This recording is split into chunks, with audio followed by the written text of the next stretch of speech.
Student सब उतार लीजिए। पहले 2 raise to the power of 5 whole square 2 multiply 7 इस raise to power 3 8 raise to power 3 और 7।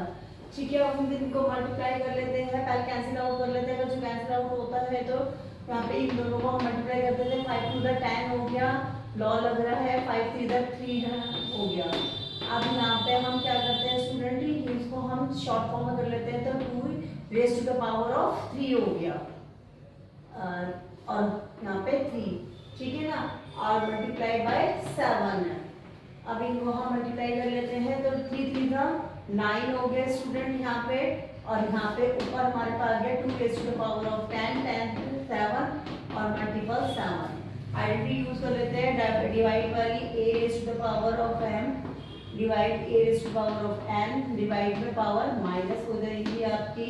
अब ये दोनों डिवाइड हो रही है तो 2 माइनस 10 इक्वल टू 9 और 7 3 माइनस 1, ठीक है। और यहाँ हमने जो आइडेंटिटी लगाई है स्टूडेंट वो हमने लगाई है ए एम और whole square m equals to a m multiple n, ठीक है ना।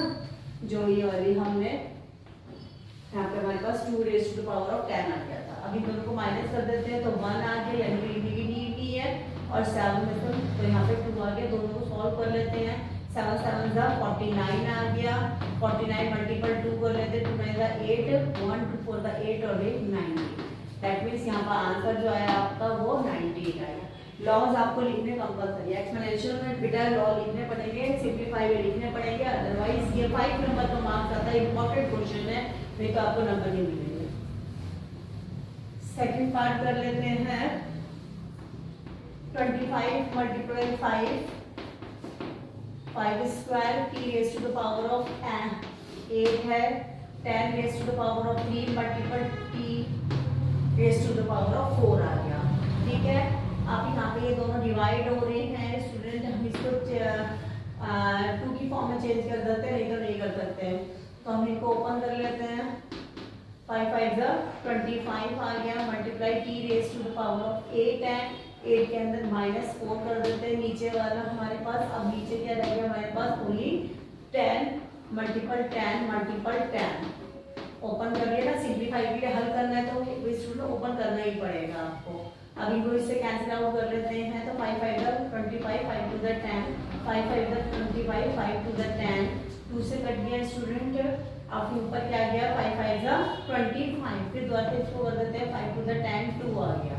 अब ऊपर क्या आ गया हमारे पास स्टूडेंट 5 और raise to the power of minus कर देते तो e 4 और 2 टू द 4 4 टू द 8, ये हमारा हो गया आंसर।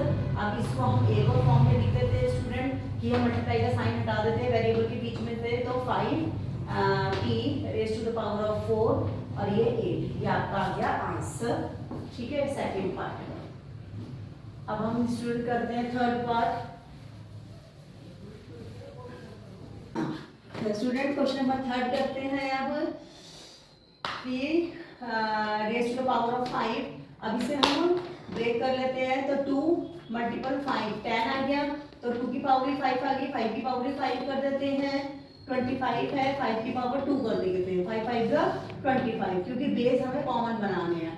5 ये ब्रेक नहीं हो सकता, इसे ब्रेक कर देते हैं। 2 की पावर 5 2 3 जा 6, तो 3 की पावर भी 5, ठीक है। आप देखते हैं कौन कौन सा कर सकता है, उसे हम काट देते हैं।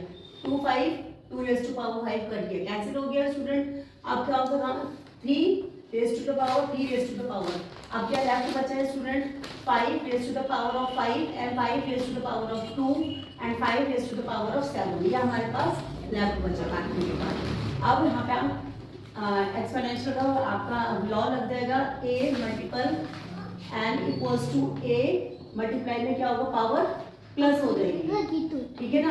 तो हमारे पास यहाँ पे अगर 5 बेस सेम है हमारे पास तो 5 प्लस 2 आ जाता है और 5 raise to the power of 7 आता है। अभी दोनों प्लस कर देते हैं तो 5 की power raise 7 5 raise to the power of 7 आ गई।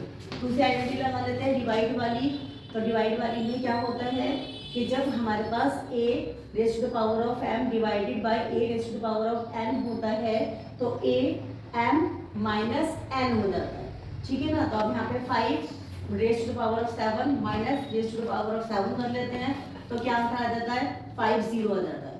थर्ड वैल्यू, थर्ड लॉ लगा लेते हैं, a raise to the power 0 equals to 1, तो यहाँ पे a 5 raise to the power of 0 equals to 1, और यहाँ पे आपके पास 1 जो आपका आंसर आ गया। ठीक है, ये लॉ लिखने कंपलसरी है स्टूडेंट, अगर लॉ नहीं लिखेंगे आप तो नंबर नहीं मिल पाएंगे। आपको ब्रैकेट में लॉ शो करने हैं, जहाँ जहाँ आपने लॉ लिखे हैं यूज किए हैं वहाँ वहाँ आपको लॉ लिखने हैं एक्सपोनेंशियल में।